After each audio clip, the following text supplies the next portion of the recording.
तो दोस्तों आज हमारे पास एक क्वेश्चन है जो लाभान यानी प्रॉफिट एंड लॉस से रिलेटेड है।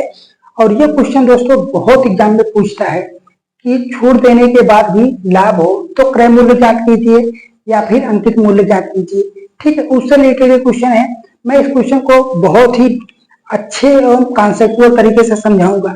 अगर मेरे समझाने का तरीका अगर आपको पसंद आएगा तो चैनल को जरूर सब्सक्राइब कर दीजिएगा और लाइक करके कमेंट जरूर करके बताइएगा कि आपको बताने या समझाने का तरीका कैसा है। ठीक है, क्वेश्चन की शुरुआत करते हैं। क्वेश्चन क्या है? एक दुकानदार किसी वस्तु का अंकित मूल्य 5180 रुपए अंकित करता है। यदि 31% की छूट देने के बाद कितने 31% की छूट देने के बाद उसे क्रय मूल्य का कितने 5% का लाभ प्राप्त होता है, तो वस्तु का क्रय मूल्य ज्ञात कीजिए। वस्तु का क्रय मूल्य ज्ञात कीजिए। तो दोस्तों अब हम क्वेश्चन की शुरुआत करते हैं सॉल्व करना। ठीक है, यहाँ पे सॉल्व लिख देते हैं। तो दोस्तों आपको पता होना चाहिए छूट हमेशा किस पे दी जाती है? छूट हमेशा किस पे दी जाती है? अंकित मूल्य पर। छूट किस पे दी जाती है? अंकित मूल्य पर दिया जाता है। और लाभ या हानि, लाभ या हानि किस पे होता है? हमेशा क्रय मूल्य पर। बस इतना आपको याद रखना कि इस टाइप का क्वेश्चन आता है तो अगर इस टाइप का याद क्वेश्चन आता है तो आपको छूट किस पे मिलेगी? अंकित मूल्य मिलेगा। और लाभ या हानि किस पे होगा? हमेशा क्रय मूल्य पे होगा। ठीक, तो हम अंकित मूल्य को क्या मान ले? पी मान ले। और क्रय मूल्य को क्या मान लेते हैं? सीपी। सीपी को ऐसे सीपी रखते हैं। ठीक है, क्रय मूल्य को क्या मान, अंकित मूल्य को पी मानते हैं और क्रय मूल्य को सीपी मानते हैं। तो हम क्वेश्चन को शुरुआत करते हैं। तो अंकित मूल्य क्या है? अंकित मूल्य हमारा दिया है कितना? 5180 रुपए। 5180 रुपए दिया है। ठीक, हम अंकित मूल्य पर करते हैं 5180 और इसमें कितने परसेंट की छूट दे रहा है? छूट कितने की दे रहा है? 31%। जब छूट कितने की दे रहा है? 31%। तो पहले 100 रुपए था, मतलब 100% वैल्यू थी। छूट कितने की दी है? 31% की। तो कितना आ गया इसका मूल्य? कितना आएगा? 69%।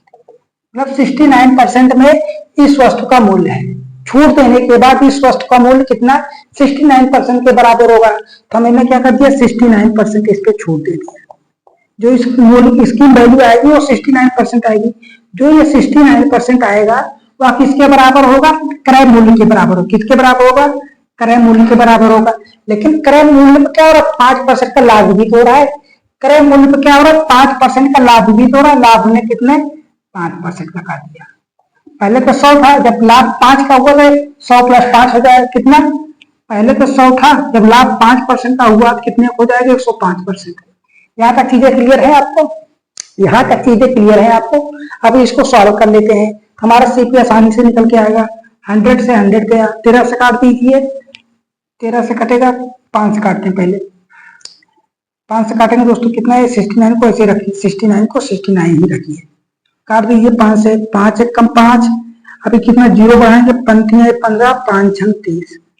5 1 कम 5, 5 दूना 10, 5 दूना 10, 5 1 कम 5। अब कितने? 3 से कटेगा, 6 3 9, 7 से काटेंगे,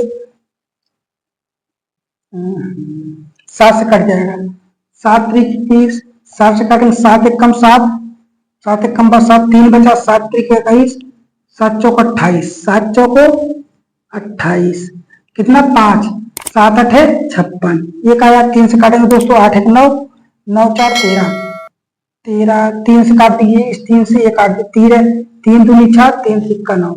अब इसका मल्टीपल करा दीजिए, कितने?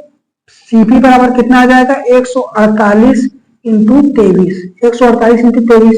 इसका करेंगे दोस्तों 8 3 का 24, 8 3 24 हासिल लगा 2, 4 3 12, 12 2 14, 3 1 कम 3, 3 1 4, ये हो गया। अब ये कर दीजिए 8 दूनी 16, 4 दूनी 8 1 9, 2 1 कम 2, कितना निकल गया? 4 10 9, 9 4 13 14, यह 3, कितना? 3404 रुपए।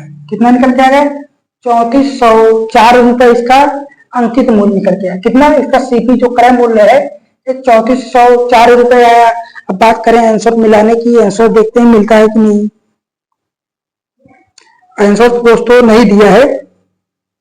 कितना क्या है दोस्तों? आंसर नहीं दिया है। बाकी जो आपका आंसर है वो 3404 रुपए ही आएगा। कितना? 3404 रुपए ही आएगा। बाकी एक बार कैलकुलेटर करके लेते हैं। ठीक है, कुछ गड़बड़ तो नहीं हुआ हमारे पास? कितना है 5180, 5180 भागा कितने से करेंगे दोस्तों, 169 भागा 105, 3404 रुपए आया है। ठीक, 3404 आपको ये कैलकुलेटर है, जो चीज आई है वो चीज मैं आपको दिखा रहा हूँ कि ऐसा न हो कि मैं मोबाइल से करने के बाद अलग आया है, बाकी जो कैलकुलेट किया वो अलग आया है। दोनों चीजें इक्वल आई हैं, तो आपका अगर सीपी निकालने की बात है इससे निकाल लेंगे, या फिर आपको क्रय मूल्य निकालने की बात, अंकित मूल्य निकालने की बात आए तब हम ऐसे निकाल सकते हैं। जब क्रय मूल्य निकालने की बात आएगी कि अंकित मूल्य मतलब अंकित मूल्य निकालने की बात आएगी तो क्रय मूल्य दिया रहेगा। ठीक, बाकी आप इस तरीके से क्वेश्चन को सॉल्व कर सकते हैं। ठीक है, बाकी ये चीजें अगर आपको पसंद आई हैं तो चैनल को जरूर सब्सक्राइब कर दीजिएगा, क्योंकि मेरा छोटा छोटा नया चैनल को भी बड़ा मुश्किल से 1000 सब्सक्राइबर भी नहीं हुए। मिलेंगे अगली वीडियो में, तब तक बने रहिए हमारे साथ। जय हिंद, जय भारत।